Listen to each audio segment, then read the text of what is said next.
Welcome in, everyone. I'm your Vegas Nation host, Cassie Soto, here with news that the NFL has set the 2021 salary cap to a minimum of $180 million. What does that mean for the Raiders? Let's go ahead and find out and bring in Raiders beat writer for the Las Vegas Review-Journal, Vinny Bonsignore. Vinny, like I said, $180 million right now. Well, that's the baseline, the floor of where the cap will be. It could go up, but let's just say for argument's sake, for this conversation, that it stays right there at that $180 million. What does that mean for the Raiders? Well, before we get into that, just an interesting tidbit from the salary cap.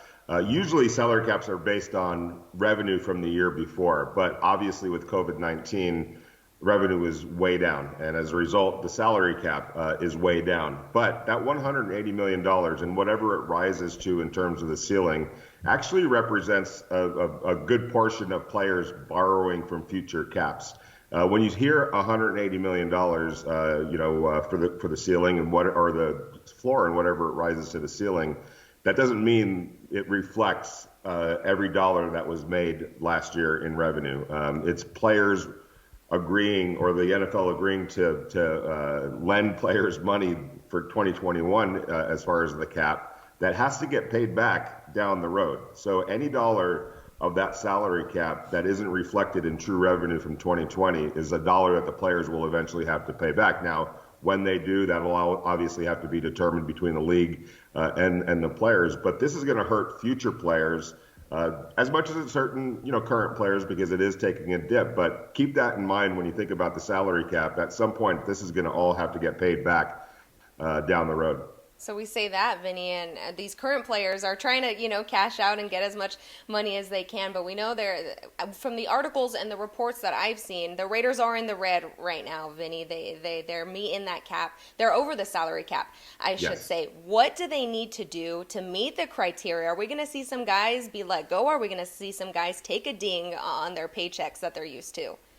Well, it's interesting you should bring that up, because I'm right now writing an article about that very thing. And with numbers, my head is spinning right now. But to quickly explain, yes, the Raiders are over the salary cap right now. Depending on where it ends up, it could be anywhere from $18 million to $13 million, let's say. But don't freak out, Raider fans, because there's plenty of ways for the Raiders to get under that salary cap. But it does require players either being released or renegotiating their contracts that they're owed for 2021. The obvious targets are Trent Brown at $14 million, Marcus Mariota at about $11 million. Tyrell Williams, we already know, is going to be released. That's another $11.7 million. Those are candidates that the Raiders can go to, either, like I said, to renegotiate or just to outright cut in order to create space for them to go get players of positions of more need. On that note, Vinny, you mentioned all these guys are obviously current players on the roster right now for the Raiders. I'm wondering, though, how will this affect how the Raiders approach free agency? And some of those guys that they'll sign, as we mentioned, there could be some big names there in free agency, but other teams won't be able to pick them up because of the money that they're requiring.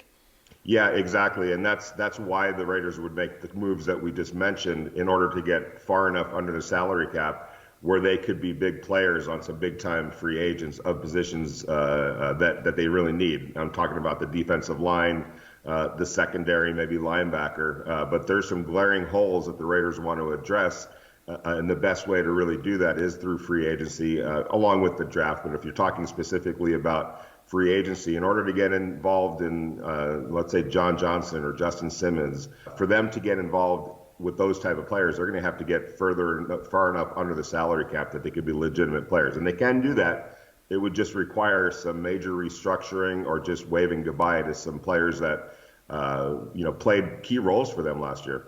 Well, someone they are keeping now, Vinny, we know, is defensive lineman David Irving. They have re-signed David Irving. Your thoughts on this? Because this guy only had 2 appearances with the Silver and Black last season. Why was it there the need to go ahead and re-sign him now?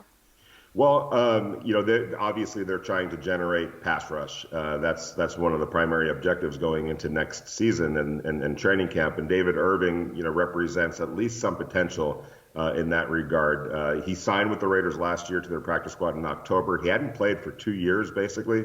serving an NFL suspension in 2019 that wiped out his entire season. So the player that the Raiders got in October was basically a guy that was trying to shake off a lot of rust. It's hard missing 2 years of professional football to just jump in there in October in the middle of a season and be a viable piece. But obviously he showed the Raiders enough, even in practice and in the workouts, in the building, made a favorable impression that they at least want to try to bring him back for next year to see what he is all about with the full off season and a full training camp. He definitely has some potential. A lot of moving pieces, a lot of math. Vinny's becoming a mathematician over here. I got into journalism, I don't know about you, Vinny, because they said I didn't have to do math. So here we are. Me too, exactly.